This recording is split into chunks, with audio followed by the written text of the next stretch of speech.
Welcome to the deep dive. Today we're taking a truly singular source, the intense thriller Severed, and we're going to be pulling it apart piece by, piece by agonizing piece. That's a good way to put it. Our mission for you, our listener, is to chart the almost unbelievable 24 hours experienced by a man named Tyler. He's a former soldier-turned-car salesman who finds himself not just framed for murder, but placed right at the center of this huge military conspiracy that's been decades in the making. Yeah, and this is more than just, a plot summary. This deep dive is about the anatomy of betrayal. We're charting Tyler's spiral from a confused amnesia victim to an armed, highly trained fugitive. And it all happens so fast. Incredibly fast. The novel focuses so intensely on one single day, Friday, and everything that happens is just a devastating reversal of every assumption Tyler holds about his life, his past, and especially his friends. So we're going to be drilling down into three major thematic elements here. First, how effectively memory loss can be weaponized, truly used as a weapon to paralyze a highly trained operative. And second, the cost of loyalty, especially when that bond is, rooted in military trauma. And finally, it was actually in that mysterious, terrible briefcase, which really serves as the physical, grotesque manifestation of the entire conspiracy. Yeah, it's a lot. It is. So let's get straight into the chaos that defines that opening scene. The author throws the reader, and Tyler, immediately into a state of sensory overload. We don't get a gentle easing into the plot. No, not at all. We start with pain and heat. Tyler wakes up, and the details are so precise. The room is stifling hot, his vision is blurred, and the physical agony in his head is so intense. The author describes it with that vivid hyperbole. Oh, yeah, the dwarf on speed's dancing a jig on it. Exactly. It's such immediate, specific imagery, and it's all designed to pull you right into Tyler's suffocating experience. And right away, he is fighting two battles. The first is just the environment, the intense heat, the blinding pain. But the second is the most terrifying one. The blank space. The blank space where the previous day, Thursday, should be. He retains his core identity, which is remarkable. He knows he's Tyler, a BMW franchise owner, a high-class car salesman, and critically, he knows his professional background. And that military background is what prevents his immediate psychological collapse. We learn he's a veteran of Northern Ireland, the first Gulf War, Bosnia, Sierra Leone. He's seen it all. He has seen the worst. And this training is his most valuable asset, but in this scenario, it's also his greatest liability. He feels the panic coming at him with the force of explosions, yet his conditioned response allows him to suppress it. He can analyze, but he has no context. And he needs that training because the environment very quickly shifts from merely uncomfortable to, to utterly horrific. He realizes the sheets are soaked in blood, clammy beneath his arm.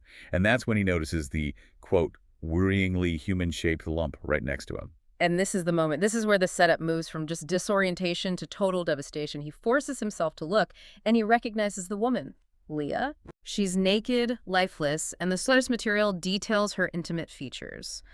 Pale, athletic skin, a silver belly button ring, sky blue varnished fingernails, and those really distinct Celtic rings on her right hand. All these little recognizable details. Exactly. They ensure the crime feels deeply personal and, calculated to inflict the maximum possible psychological trauma. But the mutilation is the strategic element. This is where the perpetrators show their hand. They are focused purely on forcing an immediate panicked reaction. He stumbles back, sickened because the body is headless. Right. And if the body had been intact, Tyler might have stayed, called the police, tried to reason things out, despite the amnesia. Of course. But the headless corpse achieves instant paralysis, shock, and most importantly, instant flight. It's a message that just says, this is beyond explanation. You are guilty. Exactly. It's a critical authorial choice. The decapitation guarantees two things. One, Tyler can't use facial recognition or dental records later on to verify if the victim is actually Leah. Though he believes it is. He's convinced it is. And two, it ensures he will never, ever trust the police because he believes he's been framed for a crime that's just too heinous to explain. And then the trap is immediately sprung. It physically demands that he internalize the horror.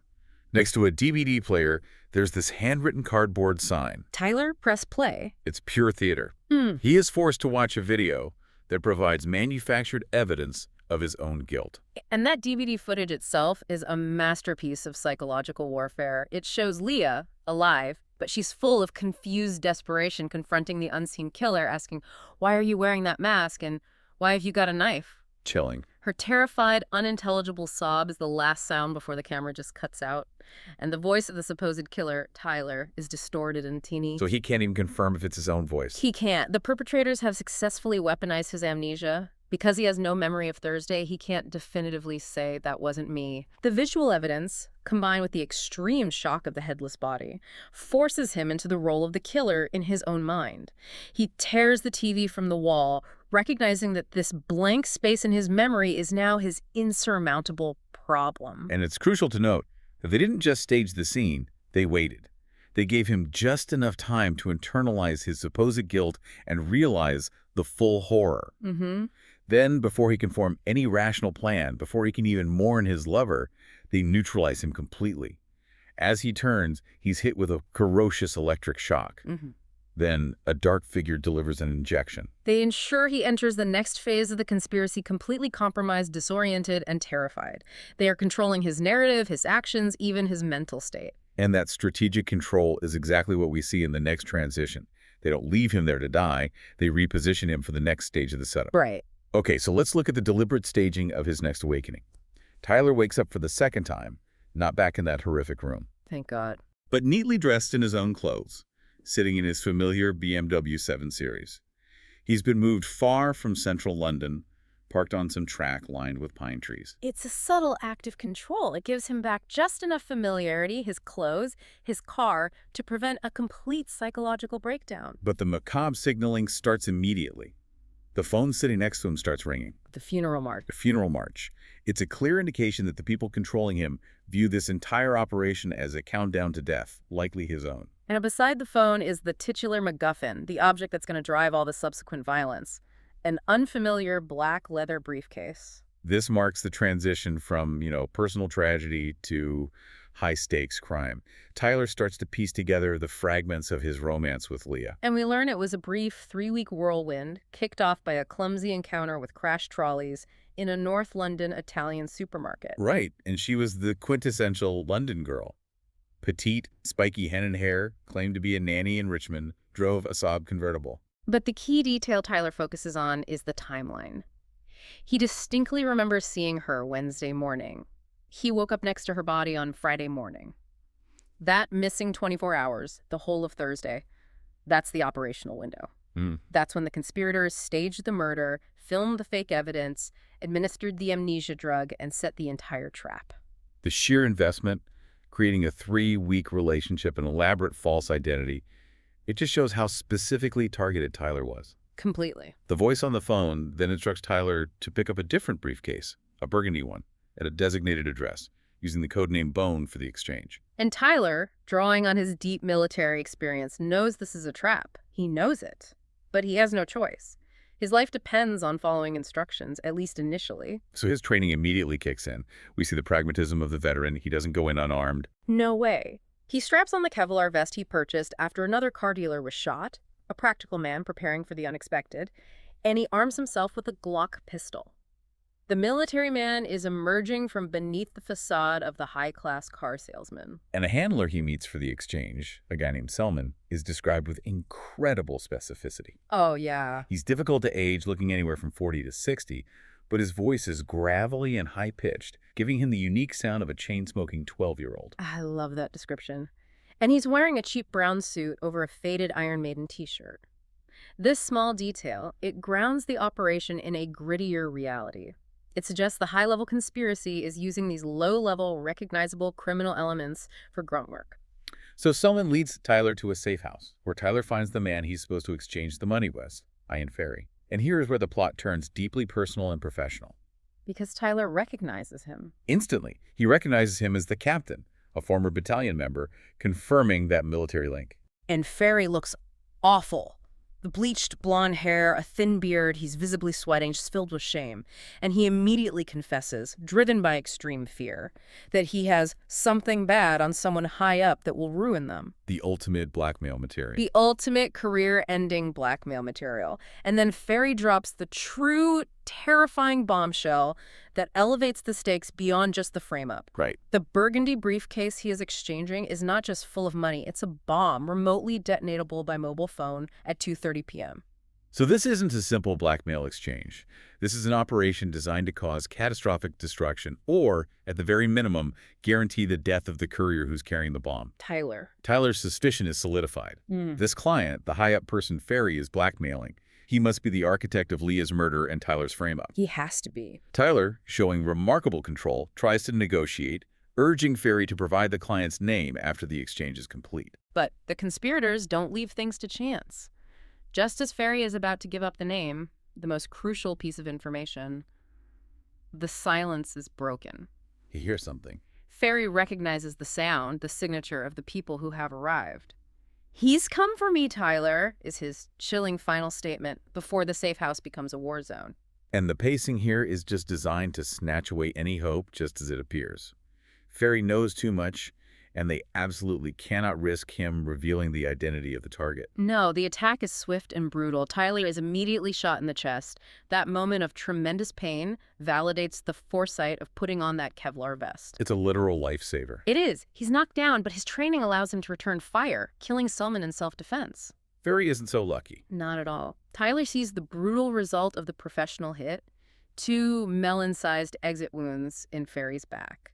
Ferry dies instantly, taking the name of the mastermind with him. So Tyler is left in a room with 4 dead men, 2 of whom he killed. The professional hit squad intended for Tyler to be the sole survivor. And the prime suspect. The immediate consequence is deafening. The front door is smashed, followed by the definitive shout, "Armed police, do not move." The conspirators knew exactly where Tyler was and made sure the police arrived just as the smoke cleared, guaranteeing his immediate arrest for a quadruple homicide. This is where Tyler's specific military background becomes so essential. He can't freeze. No time. He crashes through the French windows, executing a textbook parachutist landing, hitting the ground and rolling to dissipate the shock, and begins vaulting fences. The pursuit is instantaneous. Sirens converge, and the threat of police helicopters from Lippett's Hill Air Base is only minutes away, adding this critical ticking clock element to his escape. And the source material details this chase brilliantly. It transforms London's infrastructure into an urban battlefield. He steals a car and is immediately tailed by an ARV. Now, for listeners who might not be familiar with specialized police units, an ARV, an armed response vehicle, that's a serious unit. They are focused on high-risk arrests and armed policing. Highly trained, heavily equipped, and relentless. Exactly. Tyler cannot simply outrun them. Right. He has to use high-risk, military-grade maneuvers. We see his internal calculus, risk versus reward. He's driving on the wrong side of the road, mounting the pavement in a busy Sainsbury's car park to cut corners and break the line of sight. He's aggressively forcing traffic out of the way. Yeah, he is deliberately pushing the risk envelope, knowing that being apprehended leaving the scene of 4 violent deaths means he has 0 chance of telling his story. He manages to lose the ARV, ditch the vehicle, and just disappear into the anonymous rush of London. Once he buys himself a moment of safety, he calls the only person he trusts, Lucas. An ex-military PI and a deep connection to his past. This is the man whose life Tyler saved during the infamous APC blast in Northern Ireland 10 years ago. And for listeners, an APC is an armored personnel carrier. That shared trauma and loyalty form the absolute bedrock of their relationship, which makes Lucas the last person Tyler would ever suspect. Lucas immediately provides critical information about Leah. Tyler had sounded concerned enough recently that he'd actually asked Lucas to run a background check. And the check confirmed Tyler's subconscious fear. Leah Tornis's Richmond nanny address was a complete fabrication. She was a ghost. Wow. No electoral roll, no credit cards, using only an unregistered pay-as-you-go mobile. The 3-week romance was an elaborate professional construction designed solely to lure him into the trap. But the narrative darkens even further when Lucas reveals crushing news about another comrade. Snowy, another ex-para who survived that original APC blast, is dead. Snowy was working the tail on the Yugoslavs Marco and his team who took the briefcase. This is where the price of loyalty begins to be exacted. And the scene where Snowy is found is designed to send a chilling, specific message back to Tyler. Snowy was found in his car, his throat sliced from ear to ear. A clean, professional killing, not a panicked one. But the killers didn't stop at murder. No. They removed the tiny GPS tracking device that Tyler had Lucas plant inside the briefcase and deliberately placed it on Snowy's lap. That's the signature of military or high-level intelligence operatives. It's not just a killing, it's a terrifying confirmation that their operation is compromised. It tells them the enemy knows they're being tracked. and that they have the capability and the willingness to eliminate Tyler's entire support structure. This elevates the antagonists from organized crime thugs to sophisticated operational opponents. Tyler realizes he is fighting people who know exactly how he thinks. With the loss of Snowy and the certainty that the enemy is highly organized, Tyler knows he needs to confront the group who took the briefcase. Lucas and Tyler track the Yugoslav's car to a large, nondescript three-story warehouse. It's a deliberate contrast, a seemingly benign location concealing dark operations.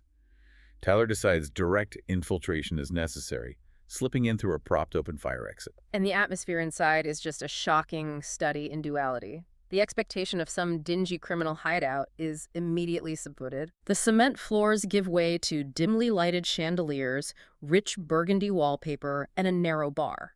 It's populated by thin young women with vacant expressions and older, expensively, occasionally gaudily dressed men who are a long way past their peak. The high-end brothel is revealed. Exactly, confirming the explicit link to organized crime, specifically people trafficking, and connecting directly to that Bosnian background Lucas had mentioned.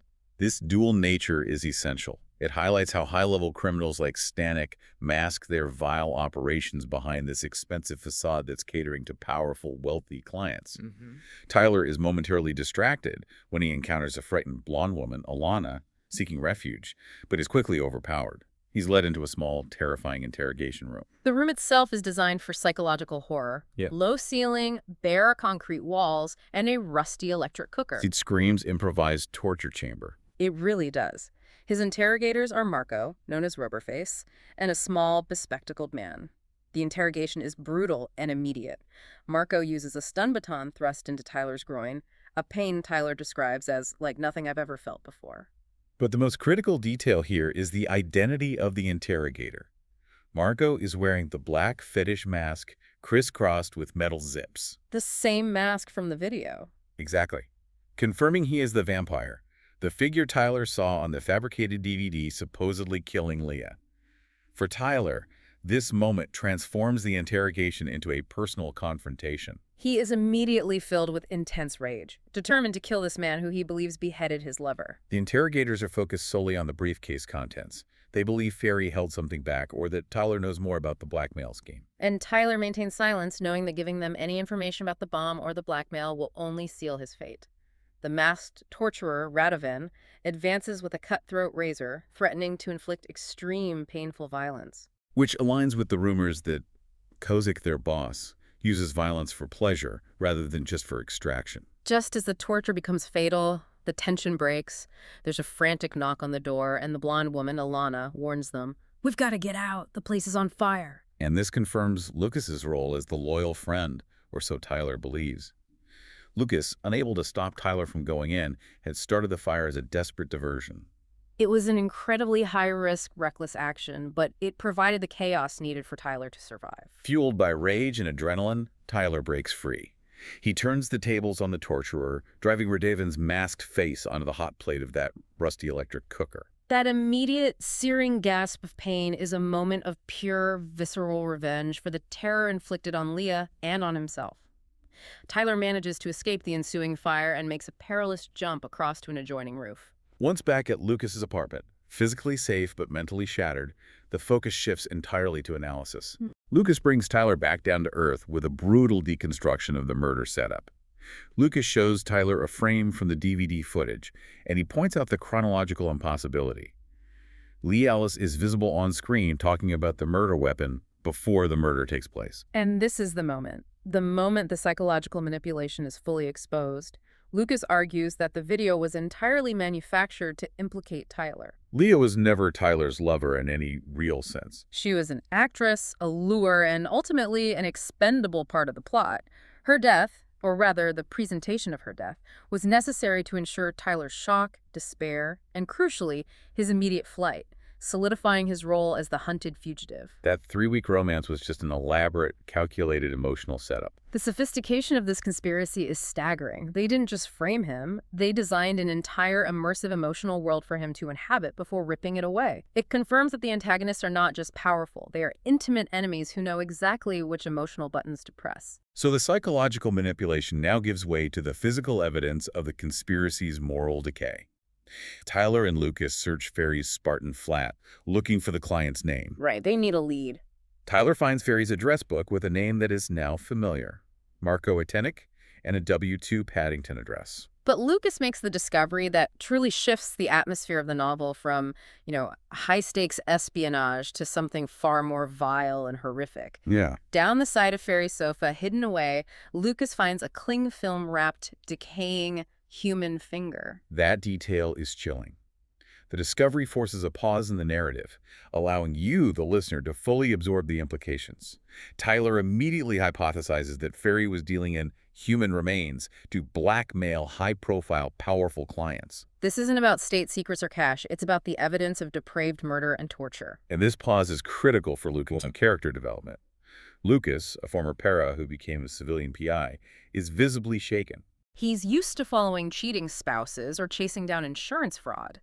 This horrific artifact, a literal piece of human evidence, forces him to confront the moral depths of the criminal enterprise they've stumbled into. He realizes they're not just dealing with military traitors, but genuine psychopaths leveraging unimaginable cruelty. Tyler pursues Marco, the torturer, to a basement flat in Paddington. He interrupts Margot choking the blonde woman, Alana, whom he rescued at the brothel. And she's beautiful, long blonde hair, bronze eyes, and she immediately tells Tyler a highly plausible story designed to gain his trust. She claims to be a police officer from Belgrade operating undercover. Alana's story provides the final piece of the organized crime puzzle. She claims to be investigating the people trafficker Eddie Kozik, the Bosnian Serb, whom she believes is holding her missing sister Petra. Right, Petra was lured to England 8 months ago with false promises. Alana claims she only became involved with Marco to get information on Kosic's organization, which focuses on bringing young women from the Balkan countries to England as sex slaves. It's a perfect cover story. It plays right into Tyler's sympathies and his history with the Balkan conflict. But Tyler, driven by his soldierly skepticism after the Leah deception, notices a critical linguistic inconsistency. What was it? When they first met, Alana used the precise address, Mr. Tyler. And this is a brilliant, subtle detail the author uses to confirm her lie. Tyler deduces that a recently arrived Serbian police officer, despite speaking English, would not have the necessary intimate cultural familiarity with the UK to immediately recognize and use the formal Mr. with Tyler as a given name. That instantaneous use of British formalities signals she is far more familiar with the UK and likely the conspiracy than she admits. Tyler realizes he cannot trust her. Despite the rising paranoia, they need answers. Tyler and Lucas drive to Kosic's grand Edwardian villa in Notting Hill.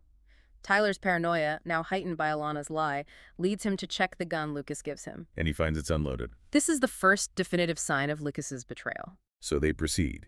And inside the opulent villa, they find a scene of methodical, personalized torture and murder. Kosic and his crew have been brutally killed. And Tyler immediately recognizes Kosic as Colonel Stanek, a former Bosnian Serb militia commander, a ghost from Tyler's own time in Bosnia. Stanek, who had carved out a profitable criminal life in London, was targeted by someone who knew him well. Stanek Kosic was methodically tortured before his death. The scene suggests someone was trying to gouge out his second eye, the first was already gone, before delivering the final stab wound to the heart. The torturer wasn't looking for money, they were looking for information and were willing to take Stanek apart step by step. The puzzle pieces collide here. Kosic Stanek, the ruthless people trafficker, is dead. Tyler realizes he was expected at this villa. And only 2 people knew he was coming. Alana, who Tyler now knows is lying, and Lucas, who provided the unloaded weapon. The devastating truth emerges. Lucas, his friend, the man whose life Tyler saved in that APC explosion a decade ago. He was the double agent. He set him up to take the fall for all these high-profile, interconnected murders. And this realization is the emotional gut punch of the novel. It shatters the core theme of brotherhood. But as Tyler absorbs this horrific betrayal, Lucas appears in the doorway, Walther PPK pointed straight at him. Yet, the gun drops. Lucas stumbles, clutching his side, blood running from his mouth. He's been ambushed, fatally wounded. Lucas was indeed the mole, tasked with leading Tyler to the scene and ensuring he was blamed. But the real mastermind, who was waiting at the villa, eliminated Lucas after he served his purpose. So the man Tyler believed was the ultimate traitor was himself a victim, paying the ultimate cost of loyalty to a much higher power. And with Lucas dying, the true puppet master steps out of the darkness and confronts Tyler. Major Leo Ryan. Tyler's former commanding officer. A decorated hero, a Falklands veteran, the man Tyler admired, is the architect of this entire brutal, intricate conspiracy. Major Ryan is not just a disgruntled soldier. He is the embodiment of a specific, corrosive type of military trauma and grievance. He's unflinching as he explains his chilling motivation. All of it. After the APC bombing in Northern Ireland that injured Tyler, Ryan and other comrades were court-martialed and imprisoned for trying to take revenge on the IRA. Ryan views Tyler as having abandoned his comrades. This is the critical insight into Ryan's psyche. Ryan felt that while he and his comrades suffered the public humiliation of court-martial and imprisonment, Tyler, the one they sought to avenge, bounced back and continued his career. And never visited them in prison. Wow. Ryan decided Tyler, despite his usefulness and resources, was ultimately expendable and the perfect scapegoat, the man who would take the fall while Ryan eliminated his other enemies. Ryan confirms his earlier partnership with Stanek, explaining they were initially involved in smuggling contraband and weapons. However, Ryan discovered Stanek's truly vile side, his niche in the market. Which was what? Catering to clients who paid massive amounts of money for the specific pleasure of beating, torturing, and killing the trafficked women. Ferry, another ex-regiment member, collected the physical evidence of this grotesque sub-business to blackmail Stanek's powerful clients. The narrative reaches its sickening climax as Ryan prepares to reveal the true horror behind the plot, opening the notorious briefcase. And it does not contain money, documents, or a bomb, but something far worse. It contains the literal physical evidence Ferry had gathered. So what was in it? The briefcase holds a grotesque jigsaw of human remains wrapped tightly in cling film. A whole hand, toes attached to a piece of foot, bones, and photographs detailing the atrocities. My God. This is where the MacGuffin is completely subverted. It moves from being a simple plot driver, like money or data, to a physical manifestation of moral rot and the complete degradation of the human body. This evidence was the tool used to blackmail Stanek's clients, the remnants of the women who suffered at the hands of powerful men. And then comes the final, devastating, personal betrayal that ties all the pieces together. Ryan points to a photograph in the hallway. His daughter. And Tyler recognizes her. Immediately. It's Leah Tornes. Her real name is Alice. The woman Tyler thought he loved, the woman he thought he saw mutilated, was Major Ryan's daughter, and the key player in his destruction. Ryan explains that the video was a total fake, and the 3 weeks of romance were a calculated performance. The headless corpse Tyler woke up next to was a poor Eastern European sex slave, killed and decapitated precisely to ensure Tyler was utterly convinced his lover was dead and would flee. Thereby solidifying the frame-up. Exactly. And the true killer, the vampire wearing a mask, was Leah Alice all along, Ryan's own daughter acting as his contract killer and lure. This revelation is Tyler's breaking point. Not only was he betrayed by his friend Lucas, but the woman he genuinely cared for was actively, cruelly involved in setting up his murder and ruin. The confrontation explodes into violence. Tyler, wounded but operating on pure rage and survival instinct, manages to shoot Major Ryan in the gut. It's not a quick kill, but a painful, debilitating injury. And this distraction, combined with Alice Leah's momentary hesitation, allows Tyler to escape the house moments before the police arrive, alerted by Alice herself. In the aftermath, the official tally is heartbreaking. Tyler is arrested, but the narrative has shifted enough that he's eventually released on bail. Lucas died. Lucas died. Lee Alice died later from her gunshot wounds, never regaining consciousness. Major Ryan survived his gut shot and was subsequently charged with murder, conspiracy, and other offenses, with the grotesque contents of the briefcase serving as undeniable evidence. Wow. So you've followed Tyler through the most intricately cruel setup imaginable. What the sources confirm is that Tyler was targeted not for what he knew, but for what he represented to his former comrades. Right. A convenient, disposable scapegoat capable of fighting his way through Ryan's enemies, ultimately leading to Ryan's own twisted form of justice or revenge. And we have to revisit the complex role of Alana, Major Ryan's daughter, Alice. She was confirmed to be an undercover officer working for an unknown UK authority using the false identity of Petra's sister. Petra being one of the missing girls whose remains were found in the briefcase. Exactly. So she had genuinely infiltrated Kosik's organization, but she also played the role of Ryan's double agent daughter. The true emotional weight comes from her confession. She reveals that despite the manipulation and the necessity of the performance, she developed genuine feelings for Tyler and risked her cover to save him at the brothel. She made a choice between her father's revenge and her own conscience. Tyler is eventually released on bail, having survived the trial and the conspiracy, now a sadder yet wiser man. Alice Alana tries to contact him, offering a path to a shared future based on truth and shared trauma. But he refuses. He refuses. The betrayal, however complex or mitigated by her subsequent actions, was too profound to reconcile. He closes the door on the ghosts of his military past. As you would. Which leaves us with the final, deeply provocative thought that underpins this entire deep dive. Tyler reflects that his deep involvement in this complex, violent criminal web stemmed entirely from his perceived inactions following the APC bombing in Northern Ireland 10 years prior. His survival, his success, was interpreted by Major Ryan as desertion. So we're left to consider, does Tyler's perceived lack of loyalty, even if it was unintentional, mean that he was always doomed to pay this price? Or was Ryan's justification of military revenge simply an extreme narcissistic excuse for organized crime and murder, using the language of brotherhood to mask grotesque greed? It seems the price of loyalty, when betrayed, is a debt that can be called in at any time in the most horrific fashion imaginable.